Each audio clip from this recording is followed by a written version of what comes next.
Hey guys, this is Pete Tiger and welcome back to my channel. और आज की इस वीडियो में मैं आप लोग के साथ शुरू करने जा रहा हूँ इंपीरियल गार्ड की मिनी सीरीज को, जो कि दरअसल हमारी टाइम्स बनती है रियल्म ऑफ किंग्स के इवेंट के अंदर। जैसा कि मैंने आपको पहले बताया था कल अपनी रियल्म ऑफ द किंग्स की वीडियो में कि हमारे पास अलग अलग अब टाइम्स होंगी जिसमें हम अलग अलग लोगों के अलग अलग पर्सपेक्टिव से देखेंगे कि वो फॉल्ट के इशू के ऊपर क्या क्या काम कर रहे हैं। तो आज की सीरीज का मकसद बेसिकली ये होने वाला है कि हम देखेंगे कि शियार एम्पायर के अंदर इसका क्या हो रहा है, क्योंकि अभी अभी ग्लैडिएटर जो है उसका एम्पायर बन चुका है, जो कि पहले वहां का सिर्फ एक गार्ड हुआ करता था। लेकिन अब हम देखेंगे कि किस तरह से ग्लैडिएटर जो है वो शियार एम्पायर का इस वक्त जो है एम्पायर बना हुआ है और इस फॉल्ट वाली सिचुएशन के ऊपर उसका क्या रद्द अमल है। सो गाइस, अगर आप चैनल पर नए हैं और अभी तक चैनल को सब्सक्राइब नहीं किया है तो इंतजार किस बात का है। हम अपने चैनल के ऊपर मार्वल कॉमिक्स की टाइमलाइन को फॉलो कर रहे हैं और अगर आप हमारी इस यूनिवर्स का हिस्सा बनना चाहते हैं तो चैनल को फौरन से सब्सक्राइब कर दीजिए। सो गाइस, चलिए बिना किसी और बात के इस ऑसम सीरीज को स्टार्ट करते हैं।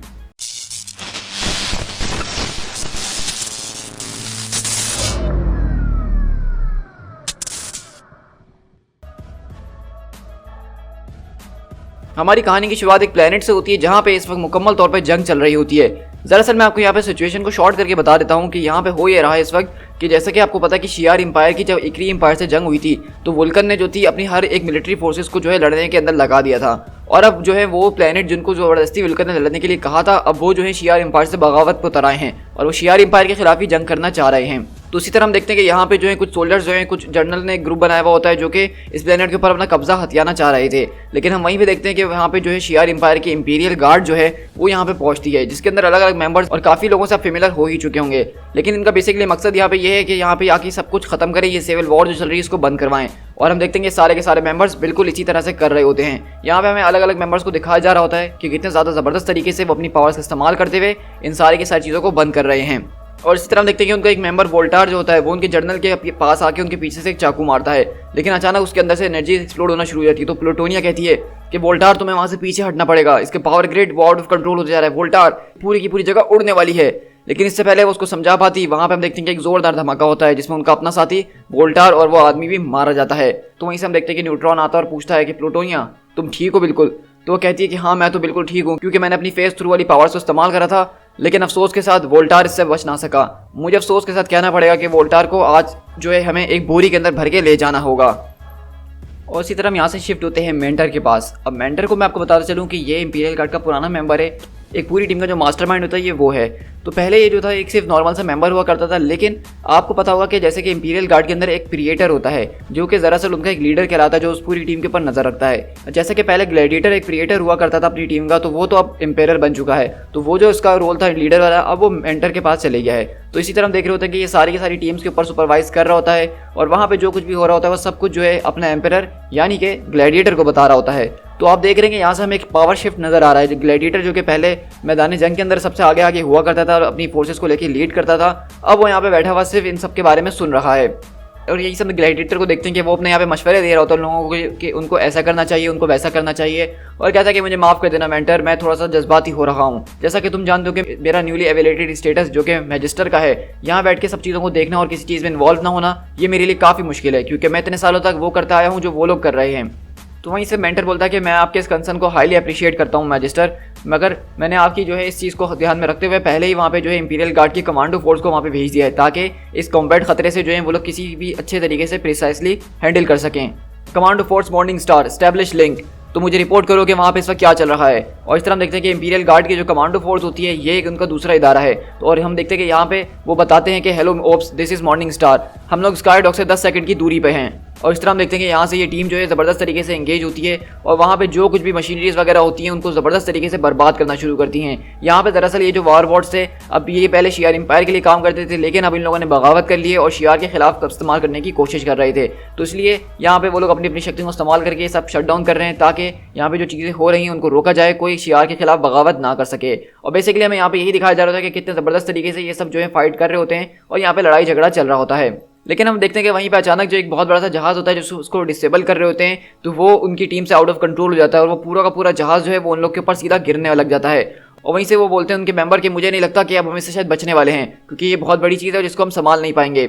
लेकिन अब लगता है कि आखिरकार हमारे एम्पायर जो है उसने डिसाइड कर ही लिया कि अपने हाथ वो गंदे कर ही ले, क्योंकि हम देखते हैं कि वहीं पे उस पूरे से बड़े से जहाज को जो उनके ऊपर आगे घेर रहा होता है उसको आगे ग्लैडिएटर हवा में रोक लेता है और वहाँ पे वो उसी जहाज को उठा के उन सारी की सारी फोर्सेस के ऊपर मारता है, जिससे एक जोरदार धमाका होता है। और वहीं से ग्लैडिएटर बोलता है कि मुझे माफ़ कर देना, मुझे लगा कि मुझे शायद कुछ करना चाहिए।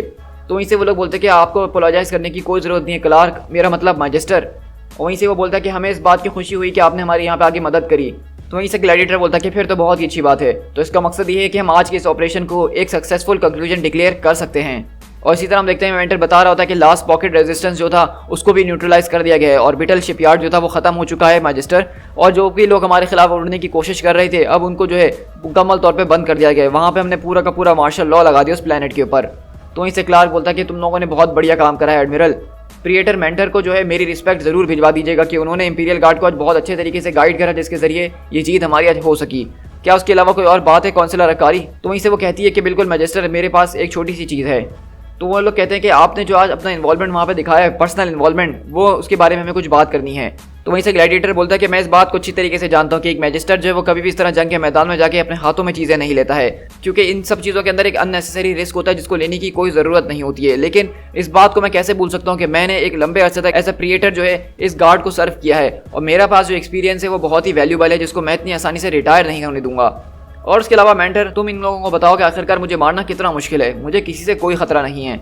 तो मेंटर बोलता है कि बिल्कुल सर, आप एनोइंगली बहुत ही ज़्यादा मजबूत हैं। तो वहीं से वो काउंसलर बोलते हैं कि मैजिस्टर, ये हम आपकी इमेज के हवाले से बात कर रहे हैं, सबके पीछे आपकी इमेज मैटर करती है मैजिस्टर, लेकिन इस बार हम इस बात को ऐसे ही जाने दे देते हैं। तो ग्लैडिएटर बोलता है कि बहुत अच्छी बात है। और हम देखते हैं कि वहाँ से काउंसलर जो है वो आगे चले जाती है। लेकिन हम देखते हैं कि ये काउंसलर जो होती है दरअसल काउंसलर नहीं बल्कि एक फेटर्निटी का मेंबर होता है। ये चीज़ हमने लास्ट एपिसोड में देखी थी वॉर ऑफ किंग्स के बारे में। इस तरह से हमने देखा था कि इनके साथ ये फेटर्निटी का एक मेंबर मिला हुआ है ताकि ये जो एम्पायर है इसको सही तरीके से आगे चलाया जा सके। लेकिन हम यहीं से इंपीरियल गार्ड के जो है एक बार के अंदर शिफ्ट होते हैं जो चैंडिलार के ऊपर है, जहाँ पे ये सब लोग जो है आज सेलिब्रेशंस वगैरह कर रहे होते हैं और इन लोगों ने इतनी बड़ी जीत हासिल करी है तो उसकी खुशियां मना रहे होते हैं। और इस तरह हम देखते हैं कि यहाँ पे वो लोग जो है वोल्टार, जिनका आज मेंबर मारा गया है, उसके लिए जो है चीयर अप वगैरह कर रहे होते हैं, उसकी याद में ये शराब वगैरह पी रहे होते हैं। लेकिन वहीं पर उनका एक मेंबर होता है, वो बोलता है कि मैं तुम्हें बताता हूँ कि मुझे क्या चीज़ नहीं पसंद है। मुझे ये चीज़ नहीं पसंद है कि हम में से कोई एक जो है वो जाके थ्रोन के ऊपर बैठ गया है। मतलब ये चीज़ें इस तरह से काम नहीं करती हैं। ग्लैडिएटर वो हम में से एक था और अब वो मैजिस्टर बन चुका है। लेकिन न्यूट्रॉन बोलता है कि तुम अपना मुंह खामोशी से बंद करके रखो, वो हमेशा हम में से बेस्ट था, वो हमेशा हम में से ऊपर था, और वो आज एम्पायर जो है वो अच्छी वजह से बना है, उसकी इस वक्त ज़रूरत है इस एम्पायर को। और क्योंकि वो ऑनेस्ट है और कभी भी झूठ नहीं बोलता है, तो इसलिए आज जिस जगह पे वो है वो बिल्कुल उसको डिजर्व करता है।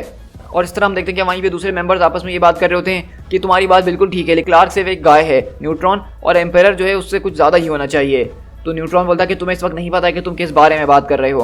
तो हम देख रहे हैं कि यहाँ पे दरअसल इंपीरियल गार्ड के जो मेंबर्स हैं उनके दरमियान इस बात पे बहस चल रही है कि क्लार्क को इस तरह से जो है एम्पायर नहीं बनना चाहिए था, मैजिस्टर नहीं बनना चाहिए था, क्योंकि देखा जाए तो वो उनमें से एक है और उनको उसी के साथ रहना चाहिए था। लेकिन अब आप जानते हैं कि हालात कुछ इस तरह के हो गए थे कि उसको ज़बरदस्ती जो है ग्लैडिएटर को एम्पायर बनना पड़ा। तो इस सिचुएशन को आसानी से समझने के लिए आप ये समझ सकते हैं कि आप एक ऑफिस के अंदर काम करते हैं अपने कोलीग्स के साथ, और वो लोग आपके साथ जो है पिछले 10 से 15 साल से काम करते हुए आ रहे हैं, और एक दिन अचानक आपके किसी एक कोलीग का जो है प्रमोशन हो जाता है, वो सीधा आपका मैनेजर बन जाता है। तो इस बात से आपको कहीं ना कहीं जलन तो जरूर होगी कि हम भी तो उसके साथ थे, तो हम क्यों नहीं मैनेजर बने और वो क्यों बन गया। तो बस यहाँ पे वही सेम सिचुएशन हो रही है, और जिसके ऊपर यहाँ पे हम देखते हैं कि न्यूट्रॉन जो है वॉर स्टार को मारना शुरू करता है और इन लोग के बीच छोटी मोटी लड़ाई शुरू हो जाती है। और इस तरह हम देखते हैं कि ये लड़ाई बढ़ती रहती है और एक के बाद एक मेंबर इसके अंदर एक दूसरे को मारना शुरू करता है। लेकिन हम देखते हैं कि जब इस लड़ाई के बीच में जब ये लड़ाई हो रही है तो अचानक एक लेजर बीम आती है और उसके हथियारों को बर्बाद कर देती है। तो हम देखते हैं कि वो कोई और नहीं बल्कि मेंटर और स्मैशर होते हैं। और मेंटर बोलता है कि तुम्हारा बहुत शुक्रिया स्मैशर, तुमने इन लोगों की अटेंशन मेरी तरफ कर दी। तो गार्ड्समैन मुझे बताओ क्या तुम लोगों को कोई प्रॉब्लम है? तो सब एकदम बोलते हैं कि नहीं प्रिएटर, हमें कोई प्रॉब्लम नहीं है। तो प्रिएटर बोलते हैं कि बहुत अच्छी बात है, क्योंकि मैजिस्टर क्लार्क ने मुझसे खुद कहा था कि मैं एक स्ट्राइक टीम को तैयार करूं और अपने मर्जी से उन मेंबर्स को चुनूं एक स्पेशल मिशन के लिए। तो अब तुम लोगों को अंदाजा हो ही गया होगा कि मैं अपनी टीम के अंदर किस किस को लेने वाला हूं। और इस तरह हम यहाँ से शिफ्ट होते हैं इंपीरियल गार्ड के बड़े जहाज के अंदर, जहाँ में प्रिएटर बोलता है कि हमारा स्क्वाड बिल्कुल रेडी हो चुका है मैजिस्टर। तो वहीं से क्लार्क बोलता है कि आपने जिन लोगों को सेलेक्ट करा है वो बहुत ही बढ़िया है, मैं इस बात को जरूर कहना चाहूँगा, मैं इस बात को जल्द से जल्द और छोटा करके कहूँगा, मैं इस टीम को इसीलिए बना रहा हूँ क्योंकि मैं चाहता हूँ कि वो टीम द फॉल्ट के अंदर जाए। हमें वहाँ जाके एग्जैक्टली पता लगाना होगा कि आखिर वो किस किस्म का थ्रेड हमारे सामने रिप्रेजेंट कर रही है। हमने काफ़ी ज़्यादा ड्रोन्स वगैरह भेजे हैं, रोबोट्स भेजे हैं, लेकिन उनके ज़रिए हमें वो डेटा नहीं मिल सका जिसकी हमें तलाश थी, हमें परफेक्ट इन्फॉर्मेशन नहीं मिल पा रही है। फॉल्ट जो है वो एक टीआर है टाइम इन स्पेस के अंदर, वो अजीब व गरीब और एक्जॉटिक एनर्जी से भरा हुआ है और वो अभी तक अनचार्टेड है। और मैं तुम लोगों से इस बारे में बिल्कुल भी झूठ नहीं बोलूँगा, ये मिशन एक खतरनाक किस्म का मिशन हो सकता है, लेकिन इस तरह के खास मिशन पर जाने के लिए हमें खास ट्रांसपोर्ट चाहिए जो कि हमें वहाँ पे ले जा सके और वो हमारे स्टैंडर्ड से बाहर हो और काफ़ी ज़्यादा एफिशिएंट भी हो, जो कि जल्द से जल्द अंदर जा सके और जल्द से जल्द फ़ौरन बाहर भी आ सके, जैसा कि हमारा मिशन है। और हम देखते हैं कि पीछे से यहाँ पे कुछ और लोग आते हैं जिनको क्लार्क ने अपनी मदद के लिए बुलाया है। तो वो लोग पीछे की तरफ पलटते और कहते हैं क्या हो गया है, क्या तुम अब मजाक तो नहीं कर रहे हो? द स्टार जैमर्स, तुमने उनको बुलाया है? और इस तरह हम देखते हैं कि यहाँ पे जो स्टार जैमर्स की टीम में लोग बचे थे अब उनको यहाँ पे क्लार्क ने बुलाया है अपने इस मिशन पे उनका साथ देने के लिए, जिसमें हम देख रहे हैं कि चॉड और रजा मौजूद हैं। एलेक्स, समर और लॉर्ना वगैरह जो थे वो वापसी अर्थ की तरफ चले गए थे, उन्होंने स्टार जैमर्स को छोड़ दिया था। तो अब हम यहाँ पे ये देख रहे हैं कि यहाँ पे स्टार जैमर्स की टीम के अंदर सिर्फ 2 ही लोग मौजूद हैं, जिसमें चॉड और रजा शामिल हैं। To be continued.